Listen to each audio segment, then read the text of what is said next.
إن الحمد لله نحمده ونستعينه ونستغفره ونعوذ بالله من شرور أنفسنا ومن سيئات أعمالنا من يهده الله فلا مضل له ومن يضلل فلا هادي له وأشهد أن لا إله إلا الله وحده لا شريك له وأشهد أن محمدًا عبده ورسوله يا أيها الذين آمنوا اتقوا الله حق تقاته ولا تموتن إلا وأنتم مسلمون يا أيها الناس اتقوا ربكم الذي خلقكم من نفس واحدة وخلق منها زوجها وبث منهما رجالا كثيرا ونساء واتقوا الله الذي تساءلون به والأرحام إن الله كان عليكم رقيبا يا أيها الذين آمنوا اتقوا الله وقولوا قولا سديدا يصلح لكم أعمالكم ويغفر لكم ذنوبكم ومن يطع الله ورسوله فقد فاز فوزا عظيما أما بعد فإن خير الحديث كتاب الله وخير الهدي هدي محمد صلى الله عليه وسلم وشر الأمور محدثاتها وكل محدثة بدعة وكل بدعة ضلالة وكل ضلالة في النار فأعوذ بالله السميع العليم من الشيطان الرجيم من همزه ونفخه ونفثه قاف والقرآن المجيد بل عجبوا أن جاءهم منذر منهم فقال الكافرون هذا شيء عجيب أإذا متنا وكنا ترابا ذلك رجع بعيد قد علمنا ما تنقص الأرض منهم وعندنا كتاب حفيظ بل كذبوا بالحق لما جاءهم فهم في أمر مريج أفلم ينظروا إلى السماء فوقهم كيف بنيناها وزيناها وما لها من فروج والأرض مددناها وألقينا فيها رواسي وأنبتنا فيها من كل زوج بهيج تبصرة وذكرى لكل عبد منيب ونزلنا من السماء ماء مباركا فأنبتنا به جنات وحب الحصيد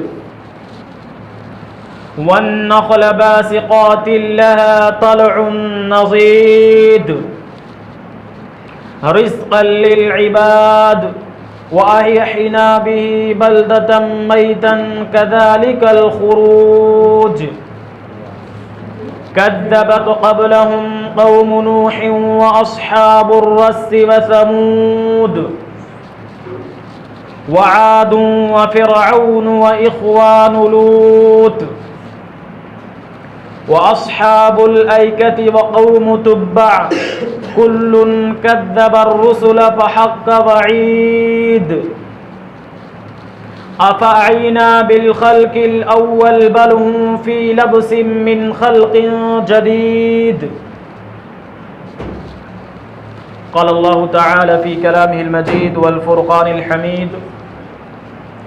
يا أيها الذين آمنوا كتب عليكم الصيام كما كتب على الذين من قبلكم لعلكم تتقون وقال في موضع آخر شهر رمضان الذي أنزل فيه القرآن هدى للناس. وقال النبي صلى الله عليه وسلم من صام رمضان إيمانا واحتسابا غفر له ما تقدم من ذنبه. وقال في حديث آخر من قام رمضان إيمانا واحتسابا غفر له ما تقدم من ذنبه. وقال في حديث آخر الصوم لي وأنا أجز به. محترم سامعین اور حاضرین جمعہ، تمام قسم کی تعریف و توصیف اس خالق کائنات رب ارض و سما کے لیے لائق و زیبا ہے جس نے ہمیں اس دنیا کے اندر، اس جگت کے اندر پیدا کیا، اور پیدا کرنے کے بعد ہم کو یوں ہی بیکار بغیر مقصد کی زندگی گزارنے پر نہیں چھوڑا، بلکہ اللہ رب العالمین ہماری پیدائش، ہماری تخلیق کا ایک مقصد اللہ رب العالمین نے اپنے کلام مجید کے اندر ارشاد فرمایا۔ چنانچہ اللہ رب العالمین اپنے کلام مجید کے اندر ارشاد فرماتا ہے وَمَا خَلَقْتُ الْجِنَّ وَالْإِنسَ إِلَّا لِيَعْبُدُونَ، یعنی میں نے جناتوں اور انسانوں کو محض اپنی عبادت کے لیے پیدا کیا ہے۔ لاکھوں کروڑوں درود ہو تمام انبیاء کرام پر، خصوصاً جناب محمد عربی صلی اللہ علیہ وسلم پر، جن کے ہم امتی ہیں، جن کے بدولت، جن کی کاوشوں، جن کی تگودو کی مرہون منت ہے کہ ہم تک او دین، او مذہب، او دھرم ملا، جو دین،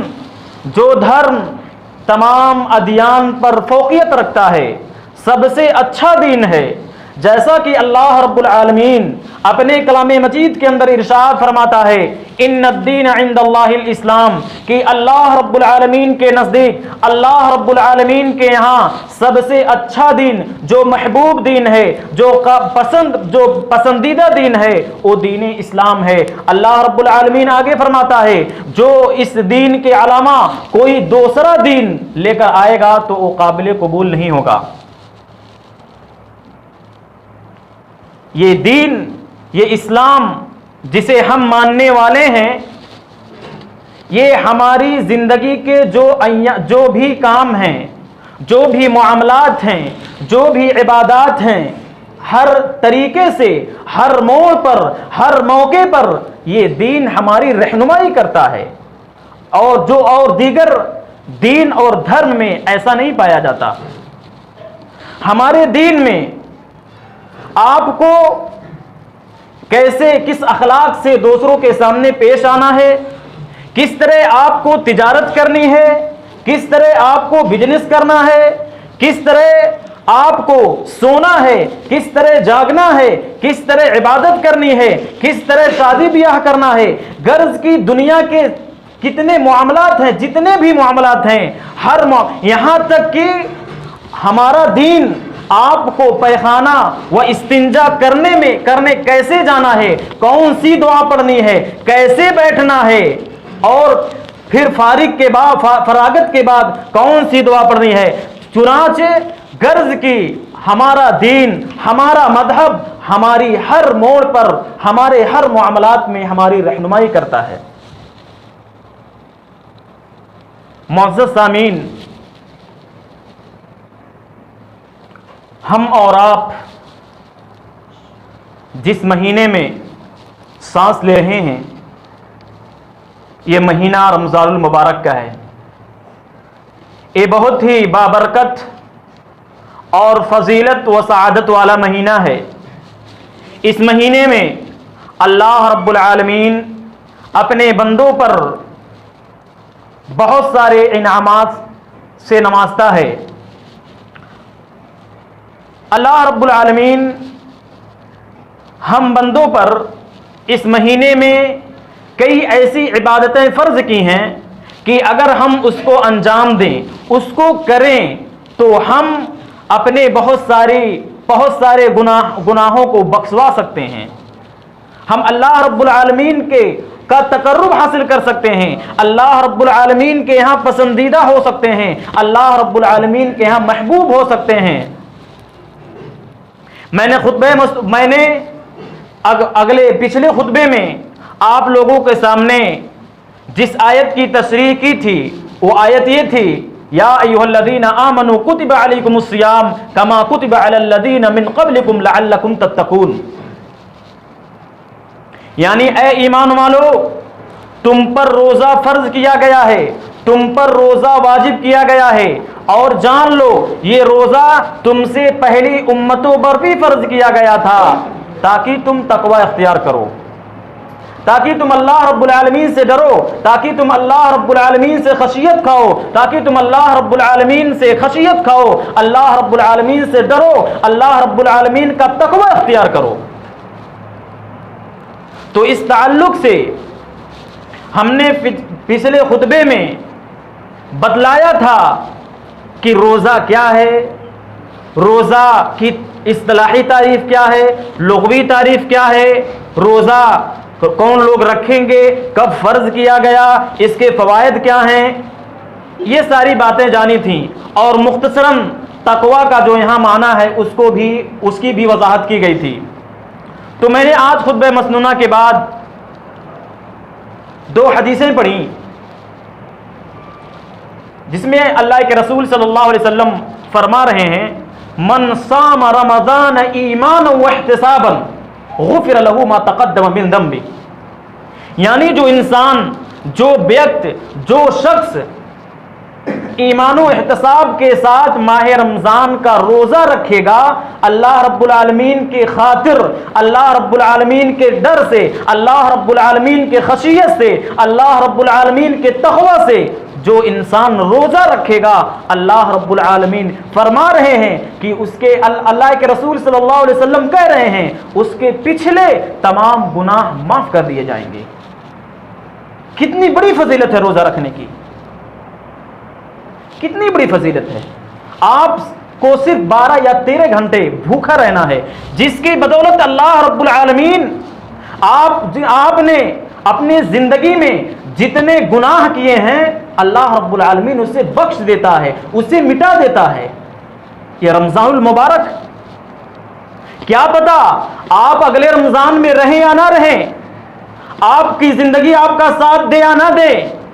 یہ جو رمضان المبارک کا مہینہ آپ کو ملا ہے آپ اس کو غنیمت سمجھیں۔ اللہ رب العالمین نے آپ پر جو عبادتیں فرض کی ہیں آپ اس کی سر انجامی میں کوتاہی نہ برتیں۔ اللہ رب العالمین نے جو روزہ فرض کیا ہے اب اس کو روزہ رکھیں، کیونکہ اگر روزہ نہیں رکھیں گے تو اللہ رب العالمین آپ کو سزا دے گا، اللہ رب العالمین آپ کو عذاب دے گا، کیونکہ روزہ فرض ہے، سنت نہیں ہے۔ اور فرض چھوڑنے کا مطلب یہی ہے کہ آپ اگر فرض کی ادائیگی نہیں کریں گے تو اللہ رب العالمین آپ کو سزا دے گا، آپ سزا کے مستحق ہوں گے۔ اسی طرح ایک دوسری حدیث میں، حدیث قدسی میں ہے کہ اللہ رب العالمین فرماتا ہے الصوم لی وانا اجزی بہ، یعنی اللہ رب العالمین کہہ رہا ہے کہ روزہ میرے لیے ہے۔ یہاں اللہ رب العالمین نے روزے کی نسبت اپنی طرف کی، اس لیے کہ روزہ صرف اللہ رب العالمین کے لیے ایک انسان رکھ سکتا ہے۔ اللہ رب العالمین کا تقوی ہوگا، اللہ رب العالمین کا خوف ہوگا، اللہ رب العالمین کی خشیت ہوگی، تبھی ایک انسان روزہ رکھ سکتا ہے، تبھی ایک انسان روزہ رکھ سکتا ہے۔ اللہ رب العالمین یہاں فرما رہا ہے الصوم لی وانا اجزی بہ، کہ روزہ میرے لیے ہے اور میں ہی اس کا بدلہ دوں گا۔ کیونکہ انسان کیوں بدلہ دے گا؟ اس حدیث سے روزے کی فضیلت معلوم ہوتی ہے، کیونکہ اللہ رب العالمین نے تمام عبادات جو آپ انجام دیتے ہیں اللہ رب العالمین نے اس کا ثواب متعین کر دیا ہے کہ آپ کو کتنا % ثواب ملے گا، آپ یہ کام کریں گے آپ کو اتنا ثواب ملے گا، آپ یہ کریں گے آپ کو اتنی نیکی ملے گی۔ لیکن اللہ رب العالمین کے نزدیک، اللہ رب العالمین کے یہاں روزہ کی فضیلت یہ ہے کہ اللہ رب العالمین اپنے کلام مجید، اب اللہ رب العالمین حدیث قدسی میں کہہ رہا ہے الصوم لی وانا اجزی بہ، کہ روزہ میرے لیے ہے اور میں ہی اس کا بدلہ دوں گا۔ یعنی جب آپ کی موت ہو جائے گی، اس اللہ رب العالمین نے یہاں روزے کا اجر و ثواب متعین نہیں کیا، نہیں بتایا، لیکن جس طریقے سے، جس تقوی سے، جس خشیت سے آپ روزہ رکھیں گے، اللہ رب العالمین اسی بقدر آپ کو آخرت میں اس کا بدلہ دے گا۔ دنیا میں روزے کا کوئی جو ہے کسی اللہ رب العالمین نے ثواب متعین نہیں کیا، اس کا ثواب کیا ہے، اس کا بدلہ کیا ہے، بلکہ اللہ رب العالمین نے اسے جو ہے چھپا رکھا ہے، اس روزے کی ثواب کو۔ معلوم ہوا کہ اللہ رب العالمین کے نزدیک روزے کی کیا اہمیت ہے، کیا فضیلت ہے۔ آج آؤ میں ایک حدیث سناؤں، ابو مخرمہ رضی اللہ تعالی حضرت عمر رضی اللہ تعالیٰ عنہ بیان کرتے ہیں کہ ابو مخرمہ رضی اللہ تعالیٰ عنہ جنگ میں شریک تھے، رمضان کا مہینہ تھا، روزے سے جنگ میں بھوک سے نڈھال تھے، ان کے اوپر تیر کے بوچھار کی گئی، آپ کا بدن لہو لہان ہو گیا، لیکن آپ روزے سے تھے۔ جب آپ حضرت امیر المومنین رضی اللہ تعالیٰ عنہ کے پاس جاتے ہیں اور کہتے ہیں اے امیر المومنین میں روزے سے ہوں، کیا میں روزہ توڑ دوں؟ میں بھوک سے نڈھال ہوں، میں جنگ میں شریک ہوں، میں اللہ کے راستے میں شہید ہونے کے لیے آیا ہوں۔ حضرت امیر المومنین حضرت عمر رضی اللہ تعالیٰ عنہ نے کہا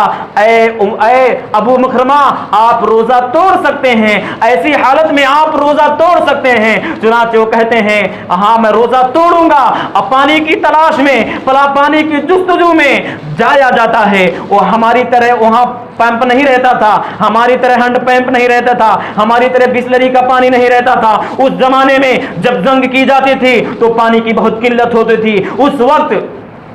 جب پانی تلاش کیا گیا، ڈھونڈا گیا، پانی نہیں ملا، یہاں تک کہ وہ صحابی روزے کی حالت میں فوت پا گئے،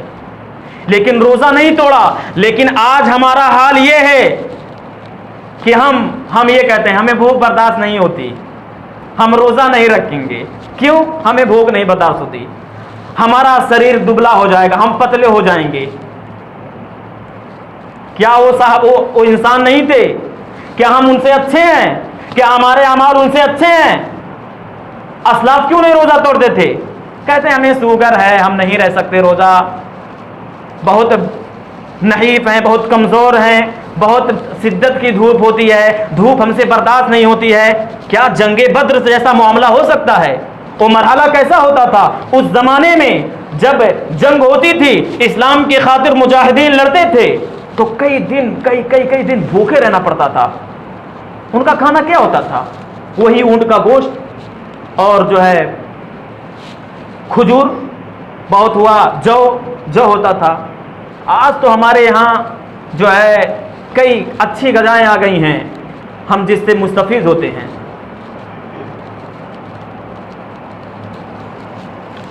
اس کے بعد میں نے جو ہے خطبہ مسنونہ کے بعد ایک اور آیت پڑھی تھی، ایک اور حدیث پڑھی تھی جس کا ترجمہ یہ ہے، اللہ کے رسول صلی اللہ علیہ وسلم فرماتے ہیں من قام رمضان ایمانا واحتسابا غفر له ما تقدم من ذنبه، جس نے ثواب کی نیت سے ایمان و احتساب کے ساتھ قیام کیا۔ یہاں قیام سے مراد صلاۃ تراویح ہے، سن لیں، یہاں قیام سے مراد صلاۃ تراویح ہے۔ اللہ کے رسول صلی اللہ علیہ وسلم نے کہا جو انسان، جو شخص، جو ویکت رمضان المبارک میں قیام کرے گا، یعنی صلاۃ تراویح ادا کرے گا، تو اللہ رب العالمین اس کے تمام گناہ، پچھلے گناہ معاف کر دے گا۔ تراویح پڑھنا اکیلے پڑھنا اور جماعت کے ساتھ پڑھنا افضل ہے۔ آپ اکیلے بھی پڑھ سکتے ہیں صلاۃ تراویح۔ محدثین کرام کا اس بات پر اتفاق ہے کہ قیام اللیل، تہجد، صلاۃ تراویح ایک ہی نماز کے متعدد نام ہیں۔ صلاۃ تراویح یہ سنت ہے، یہ فرض نہیں ہے۔ آپ کو اختیار ہے آپ پڑھیں یا نہ پڑھیں، لیکن آپ پڑھیں گے تو اللہ رب العالمین نے اس کا ثواب رکھا ہے، جیسا کہ میں نے حدیث پیش کر دی کہ آپ اگر صلاۃ تراویح پڑھیں گے تو اگر آپ نے جو گناہ کیا ہے اللہ رب العالمین اس کو بخش دے گا، معاف کر دے گا، اور اگر نہیں پڑھتے تو اللہ رب العالمین اس پہ آپ کو سزا نہیں دے گا۔ لیکن وہی عبادت اگر فرض ہوتی اور اگر آپ اسے ترک کر دیں، جیسے روزہ ہوا، اگر آپ اس کو ترک کر دیتے ہیں، اس کو چھوڑ دیتے ہیں، روزہ نہیں رکھتے ہیں، تو اللہ رب العالمین کے یہاں بہت سخت گناہ، بہت بڑے گنہگار ہیں۔ اللہ رب العالمین نے آپ کو تندرستی دی ہے، ہمارے نوجوان روزہ نہیں رکھتے ہیں، اللہ رب العالمین انہیں قوت سے نوازتا ہے، پھر بھی ہم روزہ نہیں رکھیں گے، ہمارا دل نہیں کہتا ہے، آپ کا دل نہیں، آپ مسلمان اگر آپ اپنے آپ کو کہتے ہیں تو آپ کو روزہ رکھنا ہوگا اللہ رب العالمین کے ڈر سے، اللہ رب العالمین کی خشیت سے آپ روزہ رکھیں۔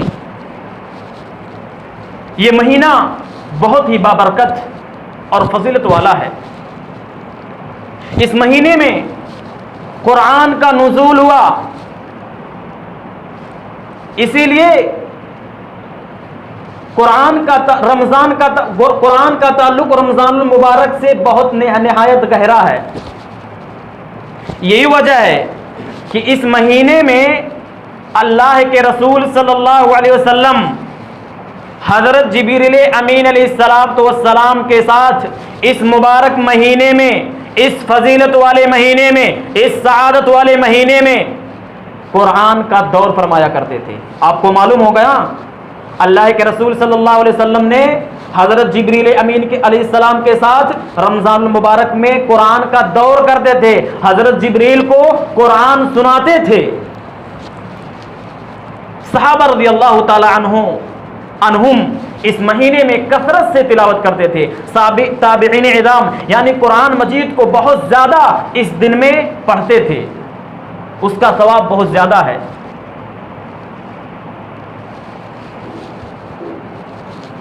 کوئی 10 دن میں، کوئی 7 دن میں، کوئی 3 دن میں قرآن مجید مکمل کر لیا کرتے تھے، اور بعض کے بابت آتا ہے کہ 3 دن سے کم کی مدت میں بھی قرآن کریم ختم کر لیا کرتے تھے۔ علماء نے کہا کہ حدیث میں 3 دن سے کم کی مدت میں قرآن کریم ختم کرنے کی جو ممانعت ہے اس کا تعلق عام حالات و ایام سے ہے۔ فضیلت والے مقامات، فضیلت والے اوقات اس سے مستثنا ہیں، یعنی ان اوقات اور فضیلت والے مقامات میں آپ 3 دن سے کم کی مدت میں بھی قرآن کریم ختم کر سکتے ہیں، جیسے رمضان المبارک کے شب و روز، شب قدر کے بارے میں جاتے ہیں، اللہ رب العالمین کہتا ہے خیر من الف شہر، اس کی ایک رات 1000 راتوں سے بہتر ہے۔ اسی طرح مکہ جہاں آپ جو ہے حج یا عمرے کی نیت سے سفر کرتے ہیں، ان اوقات اور مقامات میں چونکہ انسان ذکر و عبادات کثرت سے کرتا ہے، اس لیے کثرت تلاوت بھی مستحب ہے۔ تاہم حدیث کے عموم کو ملحوظ رکھنا اور جو ہے اس کو کسی وقت اور جگہ کے ساتھ مستثنا نہ کرنا زیادہ صحیح ہے۔ توجہ اور اہتمام سے ہر روز 10 پاروں کی تلاوت کرنا بھی کافی ہے۔ باقی اوقات میں آپ دوسری عبادتیں اللہ رب العالمین کی سر انجام دیں، دوسری عبادتیں کر لیں، یا قرآن مجید ہی پڑھیں، تلاوت کریں، اس کے معنی و مفہوم کو سمجھیں۔ جس طرح قرآن کی تلاوت کرنا مستحب اور مطلوب ہے، اسی طرح قرآن کے معنی و مفہوم کو، اس کے ارتھ کو، اس کی بیاخیا کو سمجھنا بھی واجب اور ضروری ہے، مستحسن عمل ہے، امر مؤکد ہے۔ یعنی اللہ رب العالمین کہتا ہے کہ قرآن کریم میں تدبر کرو، غور و فکر کرو، غور سے پڑھو کہ اللہ رب العالمین ہمیں یہاں اس جگہ کیا کہہ رہا ہے، ہم سے کیا مطلوب ہے۔ آپ جب قرآن مجید پڑھیں، جب وعد و وعید کی باتیں آئیں، سزا کی باتیں آئیں، تو اللہ رب العالمین سے اس کی پناہ مانگیں۔ جب اللہ رب العالمین کی رحمتوں اور نعمتوں کی بات آئے تو اللہ رب العالمین سے ان نعمتوں کا سوال کریں، اللہ رب العالمین کے سامنے گڑ گڑائیں، اے اللہ رب العالمین ہمارے گناہوں کو بخش دے، اے اللہ ہمیں جو ہے یہ نعمت، فلاں نعمت اللہ رب العالمین ہم کو نواز دے۔ لیکن آج ہمارا حال کیا ہے؟ کیا ہمارے دل میں یہ جذبہ ہے؟ کیا ہم کلام مجید کی تلاوت کرتے ہیں فجر بعد، عصر بعد؟ کون کرتا ہے؟ امام زہری رحمۃ اللہ علیہ فرماتے ہیں، قول ہے ان کا، جب رمضان المبارک کا مہینہ آتا تو کہتے انما ہوا قراءۃ القرآن و اطعام الطعام، یعنی جب رمضان المبارک کی آمد ہو چکی ہوتی، جب رمضان کا مہینہ آ جاتا تو امام زہری رحمۃ اللہ علیہ کیا فرماتے؟ اب تو صرف قرآن کی تلاوت کرنا اور کھانا کھلانا ہے۔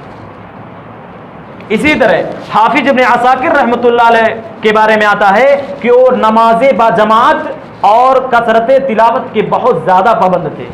ایک دن میں قرآن مجید کو ختم کر دیا کرتے تھے۔ اسی طرح حضرت ابی بن کعب رضی اللہ تعالیٰ عنہ کے بارے میں آتا ہے کہ وہ 8 دن میں کلام مجید کی تلاوت مکمل کر لیا کرتے تھے، یعنی شروع سے الحمدللہ رب العالمین سے سورہ ناس تک 8 دن میں ختم کر دیا کرتے تھے۔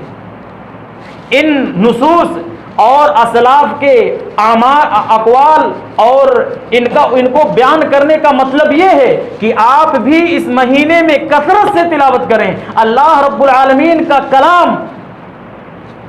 کی تلاوت کریں، جس طرح ہمارے اسلاف کیا کرتے تھے۔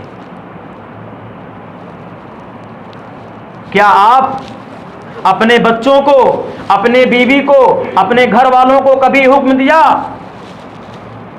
آپ کی ذمہ داری ہے، آپ کا کرتب ہے، آپ کی رسپانسبلٹی ہے کہ آپ اپنے گھر والوں کو حکم دیں، جو آپ کے ماتحت ہیں ان کو حکم دیں کہ بیٹا آپ کلام مجید پڑھیں، اس کی تلاوت کریں۔ آپ اگر پڑھے لکھے ہیں تو اپنے ماں باپ جو آپ سے بڑے ہیں ان کو بھی حکم دیں، اے والد محترم، اے والدہ ماجدہ، آپ قرآن مجید کی کثرت سے تلاوت کریں۔ اس مہینے میں قرآن کی تلاوت کرنا بہت ہی افضل اور بہت ہی اچھا عمل ہے۔ وقت بہت زیادہ ہو گیا ہے، اب میں ہی اپنی تقریر ختم کرتا ہوں، اور اللہ رب العالمین سے دعا ہے کہ اللہ رب العالمین ہمیں کہنے اور سننے سے زیادہ عمل کی توفیق عطا فرمائے۔ آمین وآخر دعوانا الحمدللہ رب العالمین۔ اللہ جو ہم میں بیمار ہیں انہیں صحت یاب کر، اللہ رب العالمین جو ہم میں مقروض ہیں ان کے قرض کی کوئی ادائیگی نہیں کر، اے اللہ رب العالمین جو ہم میں فوت ہو گئے ہیں ان کے قبروں کو نور سے بھر دے، اللہ رب العالمین ان کی تمام منزلوں کو آسان کر۔ آمین وآخر دعوانا الحمدللہ رب العالمین۔